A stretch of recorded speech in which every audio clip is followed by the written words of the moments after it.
Yo, what's up, guys? Coach Angie back with you guys. All right, today I'm going to discuss one of my favorite moves out on the perimeter to get by my defender, and then I'm also going to discuss one of my favorite separation moves to get my shot off, okay?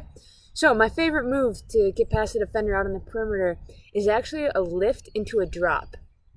This is one of my favorite moves because it allows me to read the defender a little bit more while keeping up my space from them, okay? So, I'm going to start out here. Excuse me. So, I might just be dribbling, my defender's in front of me. I'm going to lift my ball side foot up. So I'm going to lift my right foot up kind of as if I'm skipping. So I'm here, and I'm going to land in a split stance, okay? So my ball side foot is forward, my back side foot is back, and I'm going to bring that ball back to my pocket, so by my hip, and I'm going to keep my hand out like this, okay? As if I were going through a line and high-fiving people after a game. And the reason why is because I can extend my arm out like this. If I keep my hand like this, I can't bring my arm out. So I want to be able to have that extension so I can get different reads out of it, okay? So I'm coming up here, I'm here, I lift, and I drop. From here, I have several options. I'm reading my defender, okay? If my defender closes me off this way, so they're coming towards that ball, and I do not have a line that I can go to the basket, I'm going to step my back foot forward and change my direction, okay? So that looks like this. So I'm here, I lift, they cut me off, I'm changing and I'm going, okay? Now, let's say they don't really move. I lift, and they stay right here in front of me, and I can get my back leg powered by their hip and get past them, okay?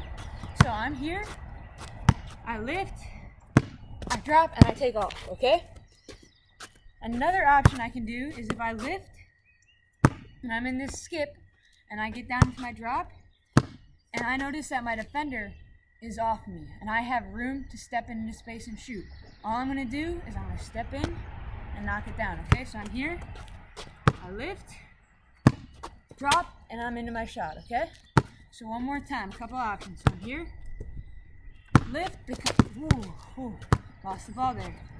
I lift, they cut me off, and I'm going. I lift, drop, and I take off.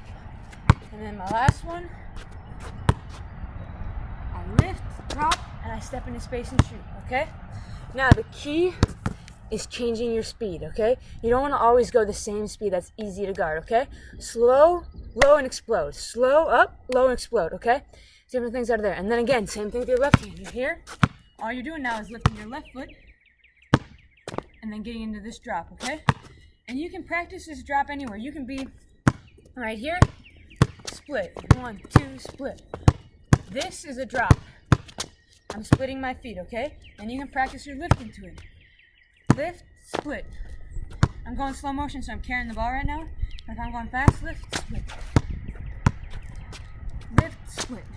Just letting that ball float by you, okay? All right, now, that's something you guys can work on in your drive or anywhere. Dribble, split, dribble, split, dribble, split, then add the lift. Start with your foot up, drop, drop, drop. I know a lot of you that have worked with me, private sessions or more advanced groups, we've worked on this before, on the elbow, getting into it and then getting into your shot, okay? That is something for you guys to work on. All right, now I'm going to show you guys my favorite move to get my shot off. Alright guys, my favorite move to create space for my defender to get my shot off is actually a Rondo into a fadeaway, okay? And I'll explain what that is. So, I am not very tall. I'm about 5'7" on a good day, and most times it's not that good day. It's usually like 5'6". I would always have longer defenders on me, more athletic, quicker defenders on me. So, I would have to be creative to get my shot off because I like to get my shot off sometimes. So, I would drive a lot going right. I would start going left. I would drive, then go, change my direction, go right. And I would have my defender on my inside hip. Now, when I get there, so I'm coming down here. I'm going to go into either a jump stop, or I like to do it more as a stride step. It's easier for me to do it more as a stride stop. So, I'm coming here. I dribble step. I'm going to step right, left. My back is more towards the basket, okay? So I'm not straight on the basket. My back is a little bit to the basket. I'm going to take that ball, and I'm going to show it just a little bit. just this little show, okay? So it's on my hip pretty much. The reason why I'm doing this, I want to sell to my defender that I'm going that way still, okay? I'm stopping here, and then I'm going to turn. So you don't want to get crazy with that. You don't want to go way out here because you can lose that ball, and it could be going flying out, and your defender can easily grab it because it's not being protected. So just right here, that little show. From there, so I'm down here, 1, 2, little show, okay? I'm going to put my weight on my front foot to do this show, okay? Drive my shoulder down. I'm going to pivot off my back foot. So right now it's my right foot. I'm going to pivot, and I'm going to push off the foot closest to the basket, so my right foot. I'm sorry, my left foot. I'm going to push, and I'm going to land here.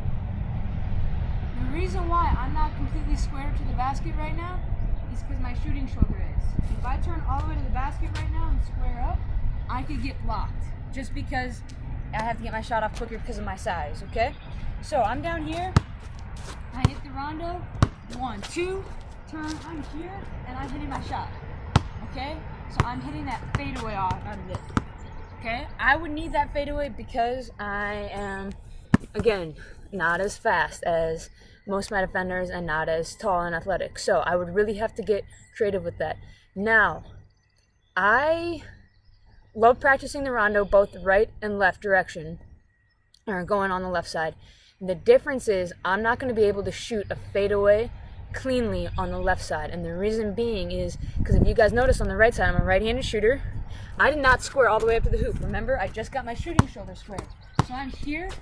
Okay? That gives me able to power off here and get my shot off. Okay? And lean back with it. If I'm a left-handed shooter on the right side, in order for my shooting shoulder to be all the way lined up, I really have to whip all the way around. By then, my defender is caught up and they could block my shot. So on the left side, because I'm a right-handed shooter, instead of shooting a fadeaway, I would go into a floater. So, for example, let's say that I'm a left-handed shooter on the right side. I would get here, hit this, turn, and hit that floater, okay? So that way I wouldn't have to completely turn all the way around and get my shot off. All right, that footwork, that move is a little bit more advanced, but if you guys walk it down, if you guys are used to the stride step, used to stepping, dribble step, 1, 2, a little show, a little shimmy, powering off the foot furthest from the hoop. You're pivoting off that foot, spinning here, and then leaning back into your shot, okay? All right, break it down, walk it through. That's an awesome move to add to your game, okay? All right, guys, thanks for hanging out with me. I'll see you guys next time.